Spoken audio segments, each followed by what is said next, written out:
Pouvez-vous me parler de Poutine? Ma belle-sœur en sait plus que moi. Racontez-nous quelque chose. Poutine vivait ici, dans cette maison. Il se tenait toujours là, accroupi. C'était très triste. Il s'asseyait sur les talons, appuyé contre le mur, le malheureux. Pourquoi dis-tu le malheureux? Plus maintenant, mais quand il était petit... À propos de Poutine? Non, je ne sais rien. Vous êtes en train de filmer? Alors je m'en vais. Vous savez bien quelque chose, vous êtes parents. Son mari est le frère de son beau-père. Non, ce n'est pas vrai. Son demi-frère alors. Béziane et Georgie sont parents. Tu es sa tante, tu es de la même famille. Il ne se souvient sûrement pas de mon nom, il était si petit. Mais tu as des souvenirs, pas vrai? De son enfance, seulement de son enfance. Son beau-père le maltraitait. Tais-toi, sinon... Il le rossait et lui bottait les fesses, non? Vera le laissait faire. Et malgré tout, il est devenu quelqu'un. Qu'il ait une longue vie, pleine de santé et de bonheur. Il le bouclait dans la maison. Un jour, il avait si froid qu'il a appelé à l'aide. Nous étions voisins et le mur mitoyen était très mince. Il criait « Tante Lilia, aide-moi, j'ai froid, froid, froid !» C'était si triste. C'est comme ça qu'il a grandi. On le battait à coups de ceinture aussi. Il aurait dû avoir une meilleure mère, elle l'a laissé faire.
Au cimetière, vous avez dit que les relations avec votre mari se sont fort détériorées après le départ de Vova.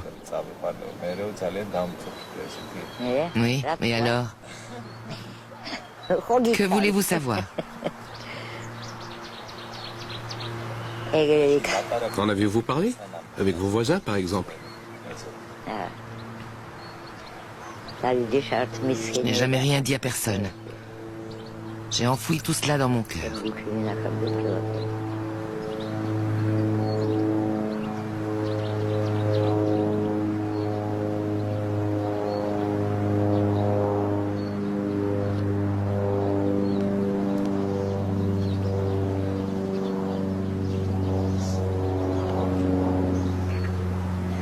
Comment vous expliquer? Mes frères ne venaient jamais ici. Mon père, lui, il n'avait pas été d'accord que je vienne vivre en Géorgie. Vous voyez, tout est entièrement de ma faute.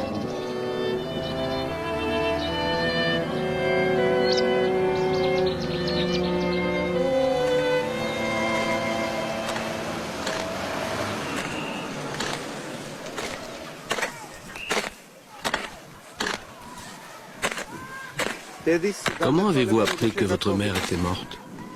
J'ai reçu un télégramme. Je n'avais pas le droit de me rendre en Russie. Mais j'ai tellement crié qu'il m'a laissé partir. Elle avait été très malade et incapable de parler pendant tout un temps. Je n'ai même pas eu le droit de demander des nouvelles de Vladimir. Jusque dans la tombe, ils auront mon fils sur la conscience.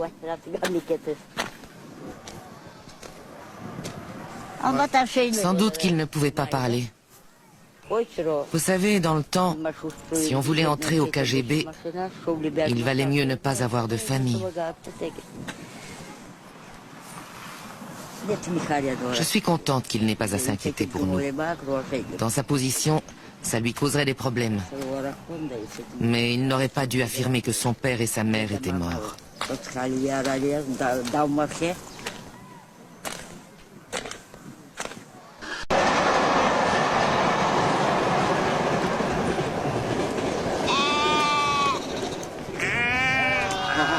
Mais ça va pas l'arranger. Qu'est-ce qu'il vaut? Aucune idée. Tu me fais un prix? 70. 60, ça va? Non, ça c'est vraiment trop peu.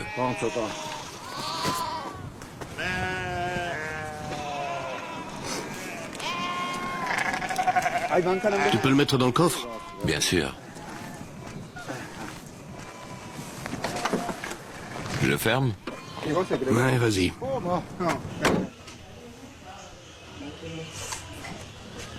Quand votre fille a reconnu Vova à la télévision, est-ce que votre mari était encore en vie? Oui, il vivait toujours. Et qu'est-ce qu'il a dit? Un jour, on a vu une photo de Vova dans le journal. C'était moi tout craché. Georgie a dit, regarde, il te ressemble comme 2 gouttes d'eau. Et ça a été tout. Rien de plus.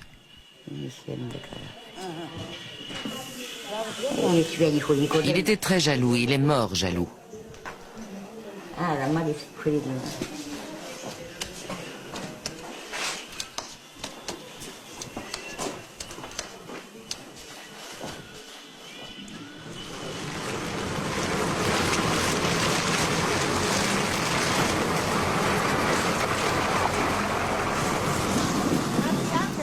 Natia, viens ici.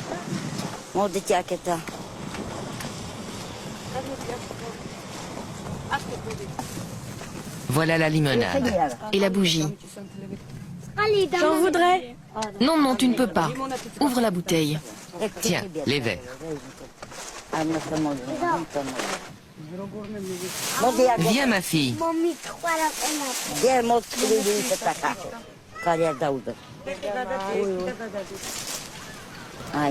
Viens, allume la bougie.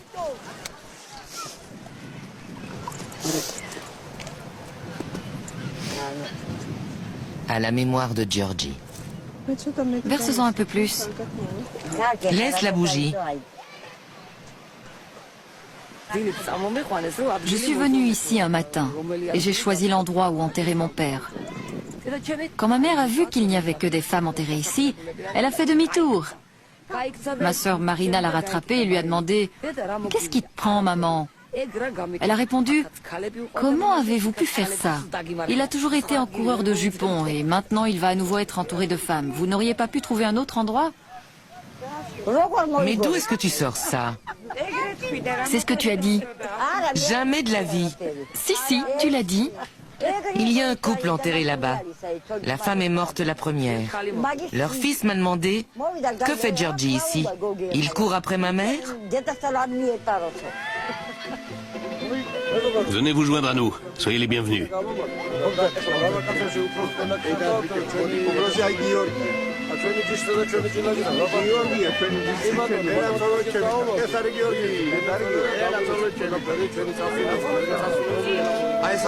Nos traditions sont bonnes, tout comme notre peuple et notre terre.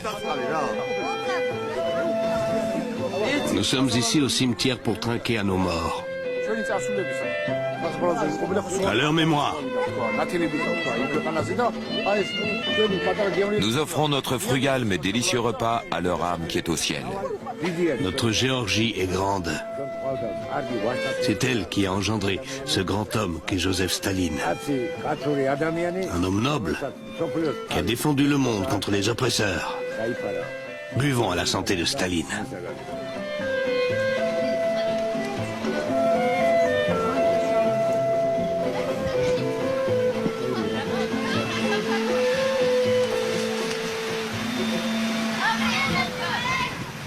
Il y a une statue de Staline à Caspi et une autre à Gori, où il est né. Ici, pas mal de rues portent le nom de Staline. D'ailleurs, la rue principale de chaque village s'appelle rue Staline. À Moscou, Vova fait les choses exactement comme Staline. Les gens disent qu'on est en présence d'un nouveau Staline. Un petit Staline. Vous en tirez de la fierté? Bien sûr, j'en suis très fier. Il est devenu très populaire.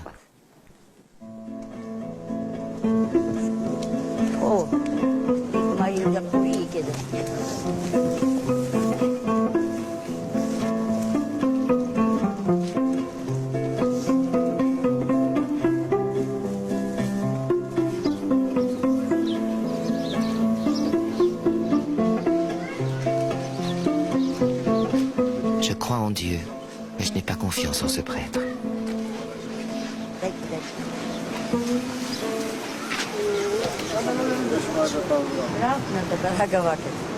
Qu'est-ce qui se passe? Qu'est-ce que vous voulez? J'ai ici un mouton et j'aimerais faire le tour de l'église avec lui, comme le veut la tradition. Non, ce n'est plus autorisé. À l'époque communiste, on a démoli les églises et on a tiré sur les prêtres. Vous voulez que ça recommence? Non, bien sûr que non. C'est pour ça qu'on ne le fait plus. Rien qu'un seul tour. Je ne suis pas un prêtre barbare, quand même. Vous voulez que j'encourage les sacrifices d'animaux? Vous n'avez donc encore rien compris à la chrétienté.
Il avait moins de 2 semaines quand il a été baptisé.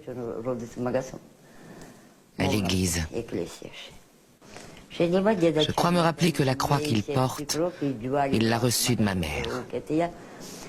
Il dit que lorsque la maison a brûlé, cette croix a échappé aux flammes. Tout a été brûlé, sauf cette croix. Il affirme que c'est depuis ce jour-là qu'il croit en Dieu. Il ne l'a plus quittée. Il porte cette croix en permanence. Il l'a reçue de ma mère quand il est parti pour l'internat. Je pense bien que ça s'est passé comme ça. Vera, vous dites souvent que votre destin se trouve entre les mains de Dieu. Vous vous y êtes résigné? Ou bien auriez-vous préféré qu'il vous réserve un autre sort? Les choses sont ce qu'elles sont. On ne peut pas changer son destin. Ce que j'aimerais, c'est la joie de revoir mon fils. C'est tout ce que je demande. Quel autre bonheur pourrais-je souhaiter? Je suis vieille et bientôt, je serai passée de l'autre côté. La mort est déjà à ma porte. Personne ne peut échapper à son destin. Nul n'échappe à la mort.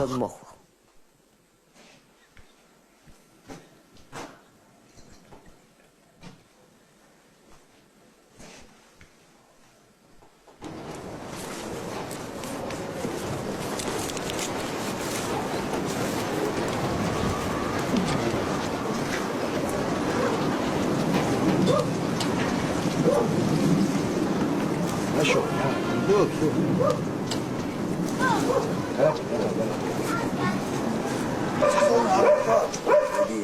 Trinquons aux moutons. Bonne fête de Pâques.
Mes amis, au chef de la famille, à Georgie, à sa mémoire et à son âme.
Je ne l'ai pas laissé à un étranger. Je l'ai confié à ma mère.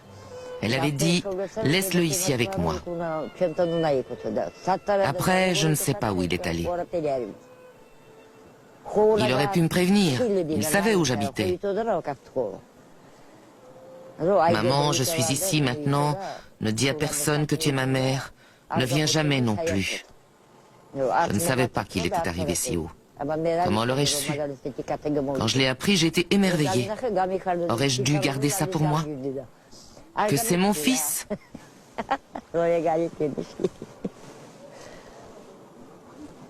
J'ai commis une erreur, je l'admets. C'est pour cela qu'il est fâché sur moi maintenant. Nous n'avons jamais été le voir, jamais demandé de ses nouvelles. Mais comment aurions-nous pu? C'est comme ça. Et ce que l'avenir nous réserve, je l'ignore.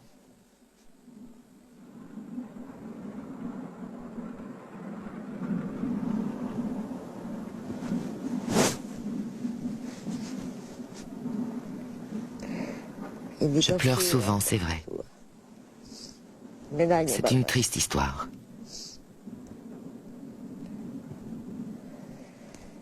Mais que voulez-vous? On ne peut rien y faire. Notre vie est toute tracée à l'avance, et il faut bien suivre son destin.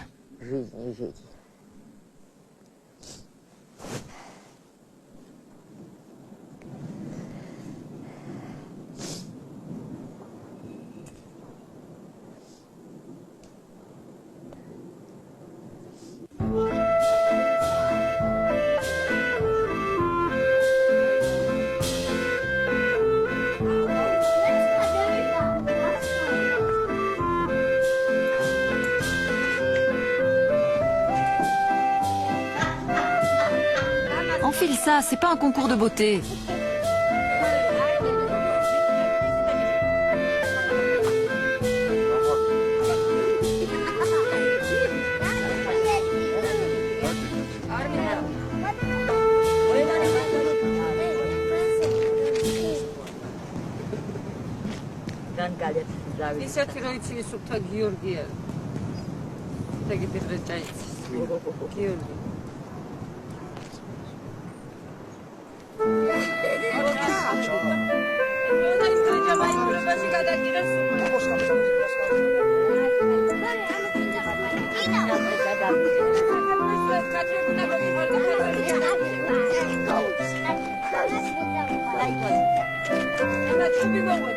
Orient.